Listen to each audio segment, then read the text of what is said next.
see Gaza from here. Behind these walls, there are more than 2 million people, surrounded in an open prison. And this beach, near the borders in Egypt, also has a view of Gaza, 10 kilometers away, but Gaza is also besieged from the sea by the occupying entity. Of your dehumanization of marriage, what do you have to say for yourself? And this, you liar!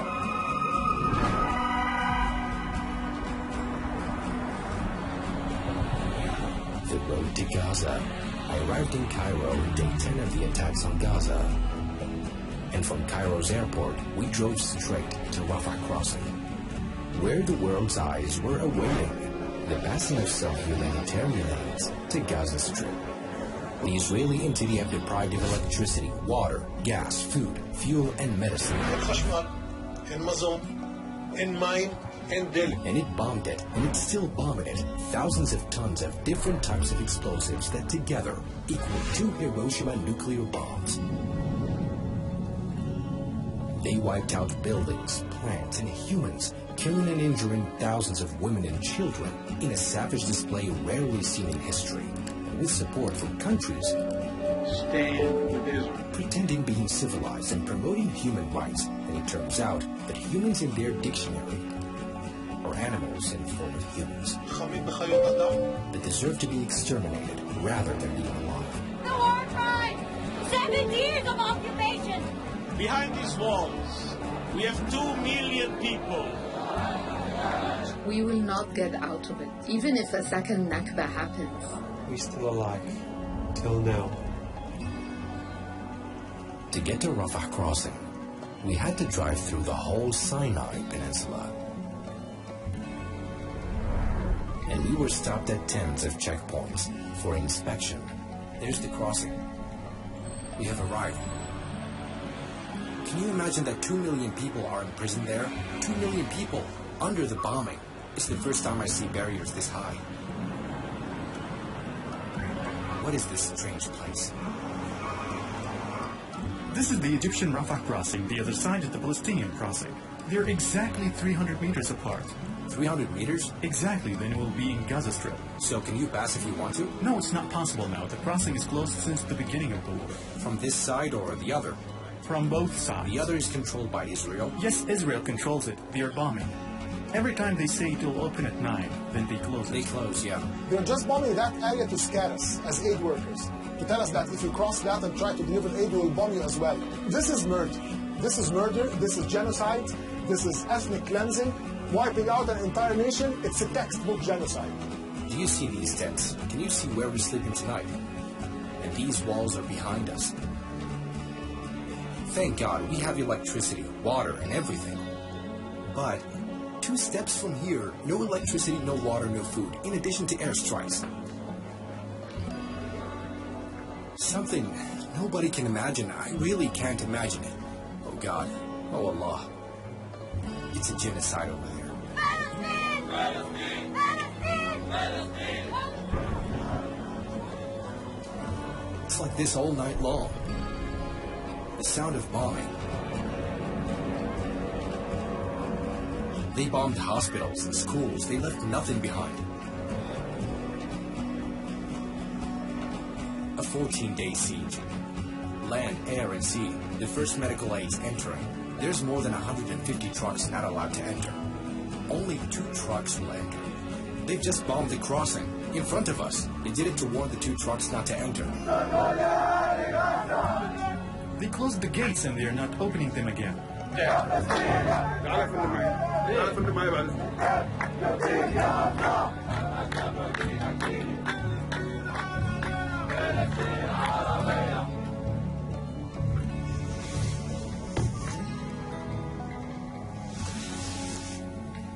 It's 3 a.m.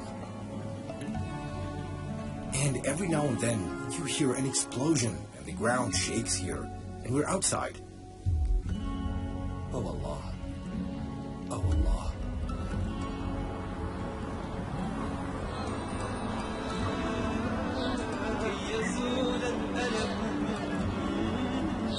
Northern Israel, New York.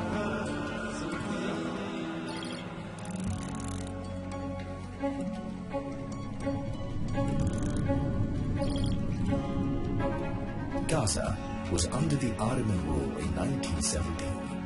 When the British occupied it after the defeat of the Ottoman Empire.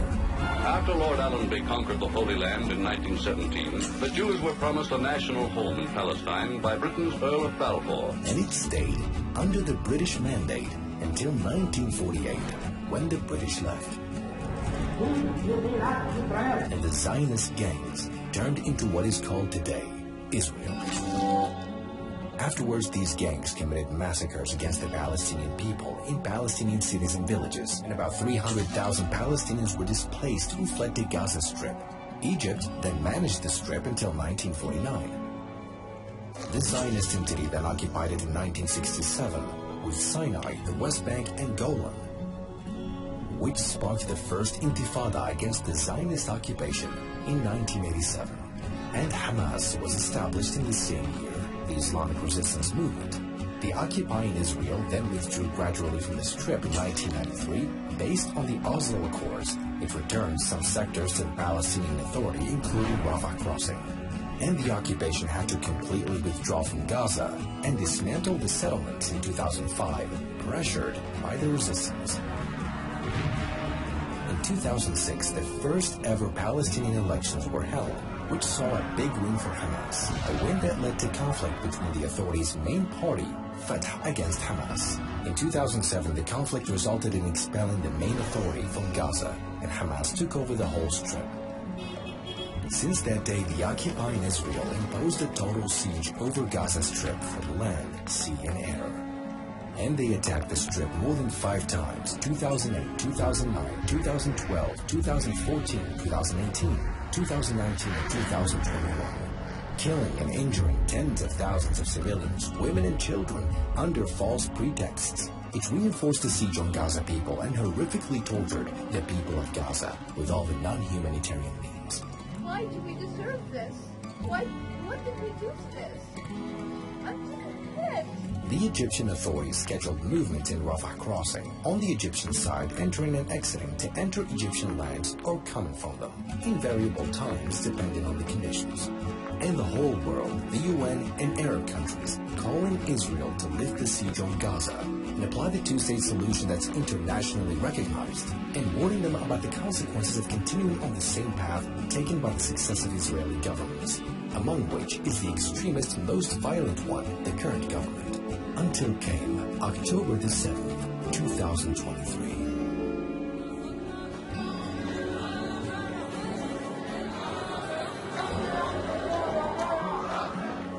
The sea and Egypt's crossing is closed, and there's the border wall, which is called the separation wall. This is Gaza Strip right here, a surface area of 365 kilometers, 41 kilometers in length. More than 2 million people live in it. Their age is under 14 years old, on average. Kids. The most important cities in it are the city of Gaza, Khan Yunis, Deir al-Balah, and Rafah.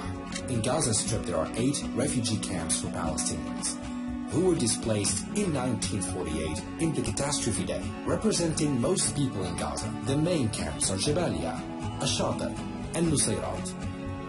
The electricity, the cameras, the Iron Dome, and the snipers on its towers.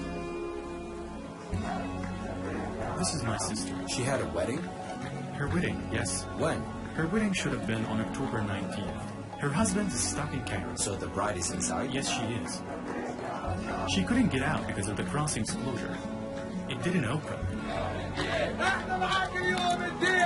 The next day, people gathered because the Secretary General of the UN came to perform a speech, trying to let in some trucks. 70 years of war crime! Behind these walls, we have 2 million people that is suffering enormously. No water, no food, no medicine, no fuel. What has the UN done? 70 years of occupation! You should be so ashamed of yourself. You are a liar, you have blood on your hands, and you should be so ashamed of yourself.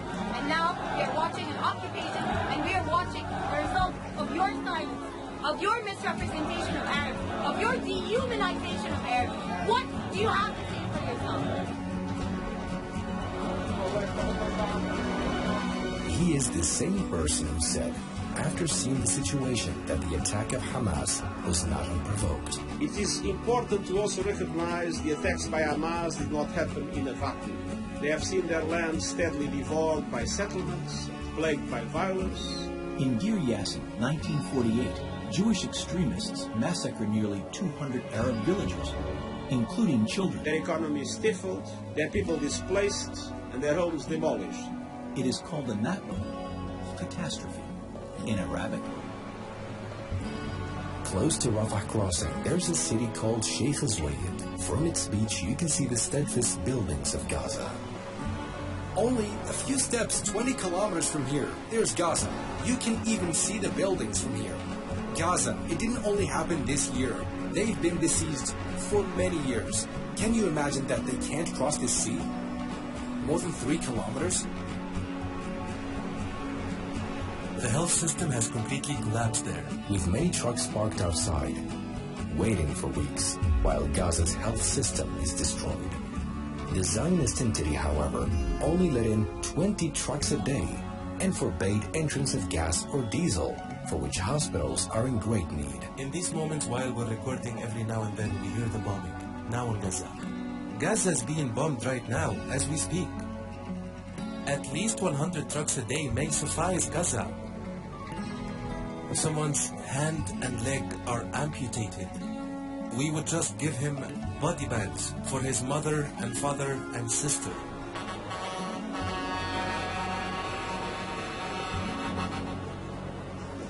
We decided to look at the Palestinians stuck on the Egyptian side. El Arish, the capital of Sinai. Most of them are in El Arish, 35 kilometers from the crossing. This is the first city you pass by, coming from the Strip. You'll find that their dialect is different than Egyptians in the rest of Egypt. Their dialect is close to that of Jordan and Palestine. We are generally Sinai Bedouins. It's a case that runs in the blood of Sinai people. Even Sinai's cuisine is similar to Palestine's. We share magluba, also musakhad, also the culture of eating thyme, and olive oil.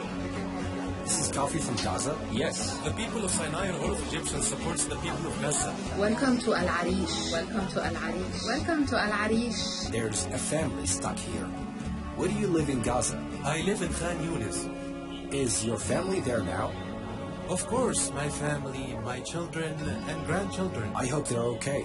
All praise to Allah. Today they bombed our neighbors, only 50 meters away from us. If they bomb churches and mosques and even bakeries, one goes to get a loaf of bread, they find that the bakery is bombed. Where is a safe place to go to? We rented an apartment, and we're staying in El Arish. Where do you live in Gaza? I live in Zaytun, in the middle of Gaza.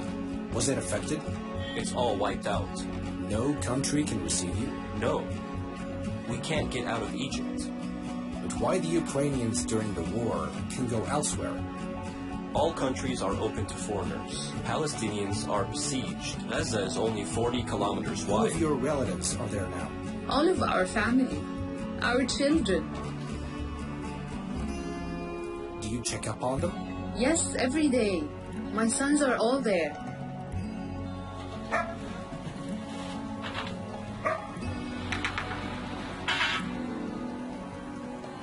When Palestinians come to Al Arish, they feel like they're in Gaza. A Palestinian is comfortable in either Gaza or Al Arish. Our uncles and relatives, we're related. There is no wall between us. Most people here and there are one. We want to go home, but it's closed. But it's being bombed. How would you enter? No problem. It's not a problem. We want to be with them and die together, rather than this psychological struggle here. We don't know if they are alive or dead, if they ate or had any water. I'm waiting for the crossing to open to go see my children and grandchildren. Do you want to get them out? No, where would I take them? Where would we go in the first place? If it opens for 1 hour, I'll go back to Gaza right away. People don't get out of Gaza. Do I leave my house and live in a tent or go back home? I'd rather die in my home than live in a tent. It's a displacement plan. There's no alternative to Palestine. We've got no choice but to resist the occupation. They can't get rid of Gaza unless they wipe it all off. Their patience. Collective punishment means the people of Gaza now are punished. But you know that there are a lot of refugees, a lot of innocent civilians, men, women, and children in that refugee camp as well, right? My name is Mata. This is Abu. For me and all the kids in Gaza to live in peace, and for Jerusalem to be free, and that Gaza wins. This is my dream. If Allah wills. 2,